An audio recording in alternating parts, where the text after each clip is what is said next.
نو اوله مسله دا بیانو چې اودس د دې فایده صحیح حدیث دا معلومیږي اودس چې کوم دی دا نصف الایمان دی دا اودس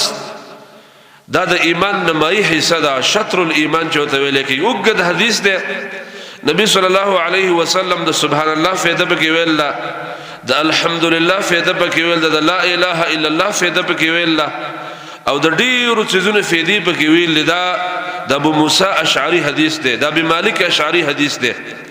اخر کې د الله رسول صلی الله علیه وسلم فرمای الطهور شطر الایمان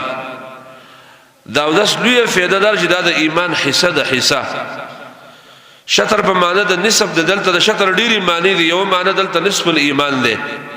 نیم ایمان چې کوم دا اودس دی نو دی وجنه هر وخت مسلمان لا اودس کول بکار چې سړی په اوداسه کې ګرځي او هغه حدیث تاسو مخکې جمعو کې واورېدو چې نبی علیہ السلام به د سلام جواب ورکول د پاره بم تیمم واو دیو امام بخاری باغه حدیث باندې دا باب یې د باب التیمم فی الحذر په حذر کې تیمم وال څنګه دی نو دا حدیث په صحیح بخاری په اول جلد کې راوړل د تیمم کې چې نبی علیہ السلام به وعلیکم السلام ورحمت الله وبرکاته د پاره بم تیمم واو دته ویل کېږي ورونو ډیر نظافت او ډیر کمال ویل کېږي محمد رسول الله یو کمالی انسانو یو نظیف او پاک انسانو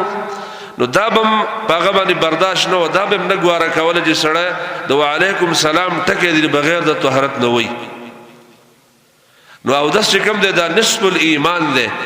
لہذا مسلمانان به د اودس ډیر لحاظ ساتي او د اودس به ډیر اهتمام کوي او دا عبادت به ډیر په شوق باندې مسلمانان کوي اودس کول